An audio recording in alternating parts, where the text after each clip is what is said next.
दोस्तों ये जो नक्शा स्क्रीन पर आप लोग देख रहे हैं, ये नक्शा मैंने कुछ दिन पहले अपलोड किया था, जिसमें मैंने 40 फीट बाई 40 फीट यानी कि 1600 स्क्वायर फीट के अंदर टोटल 10 फ्लैट रेंट के लिए कैसे बनाते हैं वो मैंने बताया था।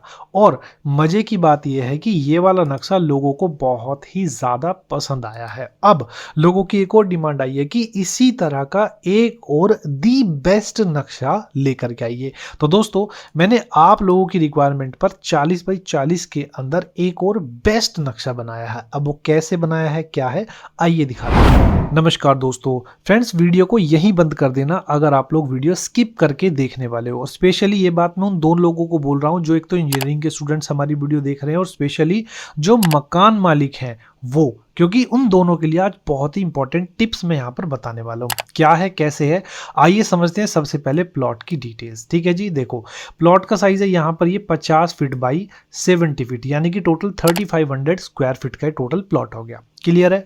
रोड की बात करें तो फ्रंट में सिर्फ और सिर्फ एक साइड में ही यहाँ पर ये रोड दिया गया है, यहीं से हम लोग एंट्री करेंगे। बाकी लेफ्ट में अदर प्रॉपर्टी है, राइट में अदर प्रॉपर्टी है और बैक साइड में अदर प्रॉपर्टी है। अब क्लाइंट का क्या कहना है, उसको पीछे से 5 फुट छोड़ना है, लेफ्ट साइड से 5 फीट छोड़ना है, राइट से भी 5 फुट छोड़ना है और बाकी जो जगह बचेगी वो आगे छूटेगी। बनाना है मुझे जी सिर्फ 40 फीट बाई 40 फीट यानी कि 1600 स्क्वायर फीट के अंदर। ये रहा जी बिल्टअप एरिया और 177 स्क्वायर यार्ड का।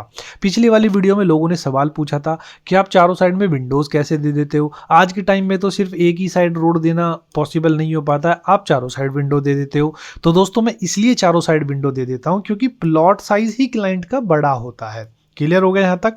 अब समझते हैं मोस्ट इंपोर्टेंट, वो है रिक्वायरमेंट। देखो जी क्या क्या बनाना है। रिक्वायरमेंट में क्लाइंट ने बोला है जी पहले तो मुझे बेस्ट नक्शा चाहिए। जी हाँ दोस्तों, बेस्ट रेंटल नक्शा हम लोग यहां पर बना के देंगे। ठीक है जी।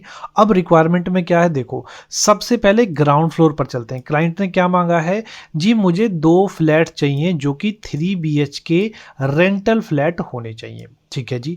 रेंटल किस तरह की 3 BHK, देखो 3 बेडरूम के साथ open kitchen, common toilet, attached toilet. देखो यहाँ पर ये ऑप्शनल दिखाया गया। ऑप्शनल का मतलब होता है बने तो ठीक है, ना बने तो भी ठीक है। क्लियर हो गया। बाकी एक लॉबी हॉल। ये रहा जी आपका 3 BHK में इस तरह के 2 फ्लैट बनाने हैं। ठीक है। अब स्टेयर केस आ जाती है। Staircase common for all यानी कि सभी के लिए एक ही सीढ़ी जाएगी चाहे कितने ही फ्लोर बनाए जाए। क्लियर। अब चलते हैं जी, फर्स्ट फ्लोर और सेकंड फ्लोर ये दोनों सेम रहेंगे। इन पर क्या बनाना है, एक तो 2 BHK प्लस 1 RKT, ये दोनों मिक्स फ्लैट बनाने हैं जितने ज़्यादा से ज़्यादा बन सके। 2 BHK में आप जानते हैं 2 बेडरूम बनेंगे, किचन, टॉयलेट और लॉबी बनेगी और 1 RK के अंदर बनता है 1 रूम, किचन और टॉयलेट।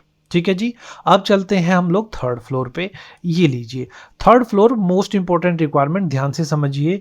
यहाँ पर 2 फ्लैट मांगे गए हैं 3 BHK के जो कि 2 भाइयों के लिए होंगे। ठीक है जी। यानी कि जो मकान मालिक हैं 2 भाई, वो टॉप फ्लोर पर रहने का प्लान मांग रहे हैं। ठीक है जी। 3 BHK जैसा आपका ग्राउंड फ्लोर पे था ऐसा ही बनाना है। स्टेयरकेस फिर से सभी के लिए कॉमन रहेगी। अब 4 फ्लोर तो आप बना ही देंगे। अब यहाँ पर क्वेश्चन भी डाले गए हैं। क्लाइंट के हैं जी ये दोनों के दोनों क्वेश्चन। क्वेश्चन क्या है कि मैं ग्राउंड फ्लोर पर रहूं या टॉप फ्लोर पर रहूं। तो ये सवाल दोनों के लिए इंपॉर्टेंट है। जी हाँ, इंजीनियरिंग के स्टूडेंट जो नक्शा बनाना सीख रहे हैं या नक्शा बना करके दे रहे हैं, सोचो अगर आपसे क्लाइंट ने पूछ लिया कि मेरे लिए ग्राउंड फ्लोर पर रहना ज़्यादा बेस्ट रहेगा या टॉप फ्लोर पर रहना ज़्यादा बेस्ट रहेगा, तो आप उसे क्या आंसर दोगे। और मकान मालिक अगर आप इस तरह का प्लान बनाने जा रहे हैं और आपके साथ में भी अगर ये सवाल है जो कि बहुत बहुत ज़्यादा इंपॉर्टेंट है, जब 3-4 फ्लोर या 5 फ्लोर की बिल्डिंग बनाई जाती है तो ये सवाल बहुत ही ज़्यादा इंपॉर्टेंट आ जाता है कि मकान मालिक कंफ्यूज है। देखो अगर मिडल में रहता है तो कोई समस्या नहीं है, लेकिन अगर ग्राउंड फ्लोर और टॉप फ्लोर पर रहने में कंफ्यूज्ड है तो प्रॉब्लम है। ठीक है जी। अब बात करते हैं आगे नक्शा कैसे बनाया गया है। तो लीजिए दोस्तों 40 feet by 40 feet 1600 square feet के अंदर टोटल 4 फ्लोर का नक्शा देखेंगे कैसे बनाया गया है और टोटल नंबर ऑफ कितने फ्लैट हमने बनाए हुए हैं। पिछले वाले जो नक्शा था उसमें हमने 10 फ्लैट बनाए हैं और आज के में चलिए देखते हैं। सबसे पहले हम लोग चलेंगे जी ग्राउंड फ्लोर पर। देखो दोस्तों मिडल में यहाँ पर ये स्टेयरकेस दी हुई है और स्टेयरकेस के नीचे से ही यहाँ पर ये दरवाजा दिया हुआ है। क्लियर हो गया। अब आप लोग देख सकते हैं यहाँ पर एंट्री करने के लिए एक 4 फीट का डोर ये रहा लेफ्ट साइड में, एक 4 फीट का डोर ये रहा राइट साइड में फ्लैट का।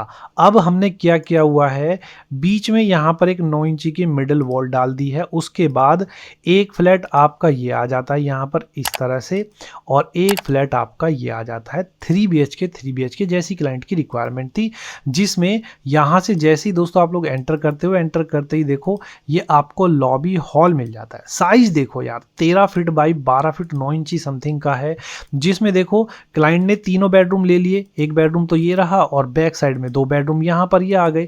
तो सोफा सीटिंग लॉबी में अंदर बहुत ज़्यादा इंपॉर्टेंट थी। देख सकते हो आप लोग दोस्तों हमने किस तरह से दी हुई है। ये सोफा सीटिंग हो गई, सामने LCD का पॉइंट भी बनाया हुआ है। बहुत ही कम चांस होते हैं इस तरह से बन पाता है। उसके बाद देखो प्रॉपर वेंटिलेशन का ध्यान भी है। इधर भी विंडो दी गई है, फ्रंट में देखोगे यहाँ पर बेडरूम में भी विंडो दी गई है और बैक साइड में यहाँ पर भी विंडो दी गई है।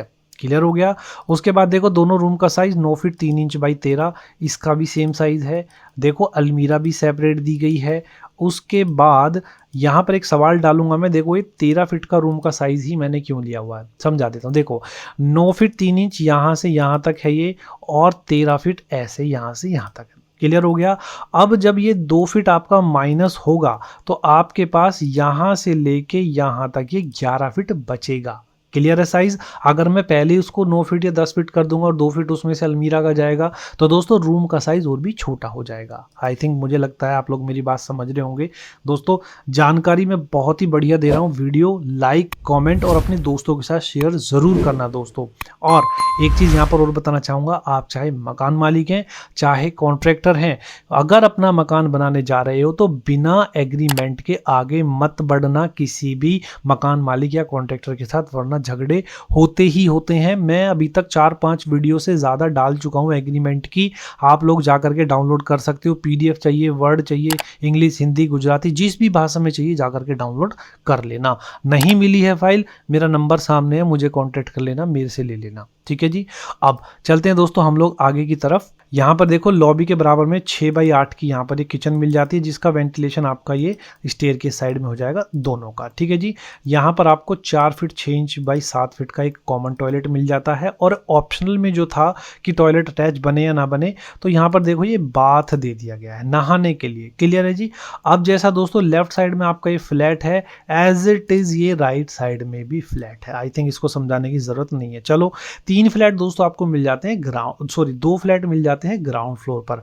अब चलते हैं जी हम लोग फर्स्ट फ्लोर पर, देखते हैं किस तरह से हमने 2 BHK और 1 RKT का मिक्स फ्लैट बनाया हुआ है। ठीक है। जैसे ही दोस्तों स्टेयरकेस से चढ़ के ऊपर आते हो तो यहाँ पर ये आपको एक वेटिंग एरिया मिल जाता है। अब देखो दोस्तों यहाँ पर ये देख सकते हो ये फ्रंट में एक फ्लैट बनाया गया है जो 1 RKT का है। As it is right side में भी एक फ्लैट बनाया गया है फ्रंट में जो कि 1 RKT का है। देख सकते हो यहाँ पर एंटर करते ही सबसे पहले तो एक ये कॉमन टॉयलेट मिल जाता है। कॉमन टॉयलेट से आगे चलोगे तो ये वाला पोर्शन आपका बेडरूम का मिल जाता है और बेडरूम के अंदर ही देखो यहाँ पर हमने किचन की स्लैब डाली हुई है, प्लस यहाँ पर एक अलमीरा डाली हुई है और बेड का यहाँ पर ये पोजीशन के साथ साथ आप चाहो तो ये इतने एरिया में LCD भी लगा सकते हो। बहुत अच्छा व्यू हमने बनाया है दोस्तों इसका। और देखो फ्रंट में बैल्कनी भी आपको मिल जाती है। दोनों फ्लैट 1 RKT हैं तो रेंट थोड़ा सा ज़्यादा रहेगा और 1 RKT के फ्रंट में मैंने डाले हैं। एक सवाल मैं अपनी तरफ से डालना चाहूँगा, आप लोग कमेंट में ज़रूर से करेंगे दोस्तों, जितने भी फ्लैट फ्रंट में आते हैं चाहे 1 RKT हो चाहे 1 BHK 2 BHK 3 BHK हो, फ्रंट वाले फ्लैट का रेंट हमेशा ज़्यादा ही होता है। उसका क्या कारण है अपना आंसर कमेंट में ज़रूर से बताएंगे। क्लियर है। अब चलेंगे पीछे, इस 4 फीट वाले डोर से एंटर करेंगे। यहाँ से एंटर करते ही जैसे दोस्तों नीचे था आपका देख सकते हो यहाँ पर ये रहा आपका लॉबी हॉल। क्लियर है दोस्तों। अब यहाँ पर बनाया गया है जी एक किचन। अब उसके बाद यहाँ पर बनाया गया है आपके 2 बेडरूम। जी हाँ दोस्तों, ये दोनों के दोनों बेडरूम एज इट इज जैसे नीचे थे ऐसे ही ऊपर बनाए गए हैं। अब एज इट इज आप देख सकते हो राइट साइड में भी एक और 2 BHK का फ्लैट यहाँ पर बनाया गया है। अब दोस्तों, अगर आप लोग यहाँ पर नोटिस कर रहे होंगे एक चीज, वो ये है कि आज के इस नक्शे के अंदर टॉयलेट नहीं बनाया गया है। जी हाँ दोस्तों, आप लोग ध्यान से देख सकते हैं कि टॉयलेट का ऑप्शन ही इस वाले फ्लैट के अंदर नहीं दिया गया, जो एक बहुत ही बड़ी प्रॉब्लम है। अब क्यों नहीं दिया गया है, वो अपनी पर्सनल प्रॉब्लम है क्लाइंट की। अब मैं आपको ऑप्शन बता देता हूँ कि टॉयलेट आपको देना कहाँ है। देखो दोस्तों, यहाँ पर आप लोग टॉयलेट दे सकते हो, ये इस एरिया में, ये देखिए टॉयलेट बन जाएगा आराम से। और यहाँ पर साथ में आपका ये ड्राइंग का जो ऑप्शन है वो भी नहीं जाएगा। देख सकते हो यहाँ पर हमने LCD भी लगाई हुई है। क्लियर हो गई। तो दोस्तों, कहने का मतलब ये है कि फर्स्ट फ्लोर पर आपको 4 फ्लैट मिल जाते हैं, 2 2 BHK के और 2 1 RKT। एज इट इज आपको सेकंड फ्लोर पर भी मिल जाते हैं 2 2 BHK और ये 2 1 RKT। अब नेक्स्ट आता है मकान मालिक के लिए। दोस्तों देख सकते हैं ये है जी मकान मालिक का पोर्शन, जो कि 2 भाइयों के लिए रहेगा। एक भाई का ये लेफ्ट साइड में आ जाता है और दूसरे भाई का ये राइट साइड में आ जाता है। अब बात करते हैं कुछ इंपॉर्टेंट सवाल की। तो सबसे पहले यहाँ पर हम लोग टोटल फ्लैट की बात करें, कितने मिल जाते हैं, तो ग्राउंड फ्लोर पर मिलते हैं 2 फ्लैट, फर्स्ट फ्लोर पर 4 फ्लैट, सेकंड फ्लोर पर 4 फ्लैट और थर्ड फ्लोर पर 2 फ्लैट। तो हो गए टोटल नंबर ऑफ 12 फ्लैट। पिछले वाले प्लान में मैंने बताया था 10 बनाए हैं, लेकिन इस बार हम लोगों ने 12 बनाए हैं। क्लियर। नेक्स्ट चीज आती है एक सवाल, क्या आज का नक्शा वास्तु के हिसाब से है? जी हाँ दोस्तों, आज का नक्शा वास्तु के हिसाब से नहीं है। मैं हमेशा से बोलता हुआ आया हूँ कि जब भी आप लोग रेंट के लिए या फिर किराए से देने के लिए अपना मकान बनाने जा रहे हैं तो उसमें वास्तु ना देखें, सबसे पहले उसमें फैसिलिटी देखें कि आप कितनी ज़्यादा से ज़्यादा प्रोवाइड कर रहे हैं। क्लियर हो गया। अब हमारा एक सबसे ज़्यादा इंपॉर्टेंट सवाल आता है जो मकान मालिक ने पूछा था कि मैं ग्राउंड फ्लोर पर रहना पसंद करूं या फिर टॉप फ्लोर पर रहना पसंद करूं। इस सवाल का आंसर दीजिए। दोस्तों, मैं आपसे रिकमेंड करूंगा आप लोग इसका क्या आंसर देना चाहोगे, ग्राउंड फ्लोर पर मकान मालिक को रहना चाहिए या फिर फर्स्ट फ्लोर पे? जाइए फटाफट कॉमेंट बॉक्स में अपना आंसर बताइएगा। मैं 1 या 2 दिन के अंदर इसके ऊपर भी एक डेडिकेटेड वीडियो ज़रूर बनाऊंगा और आपका जो भी आंसर आएगा मैं उस वीडियो में मेंशन जरूर करूंगा कि किसने इस सवाल का क्या जवाब दिया, कितने ज़्यादा से ज़्यादा रिस्पॉन्स हमें इस बात के मिले हैं। जाइए दोस्तों, जल्दी से कमेंट कीजिए। और किसी भी भाई को अगर आज के हमारे इस नक्शे की PDF फाइल डाउनलोड करनी है तो जाइए, लिंक डिस्क्रिप्शन में जाकर के डाउनलोड कर सकते हैं। और मैं उम्मीद करूंगा मेरी वीडियो, मेरी जानकारी, मेरा नक्शा अच्छा लगा होगा तो लाइक कमेंट शेयर करके अपने चैनल को भी सब्सक्राइब ज़रूर से कीजिएगा। चलिए दोस्तों, आज की इस वीडियो में बस इतना ही। मिलते हैं नेक्स्ट वीडियो में, तब तक के लिए नमस्कार।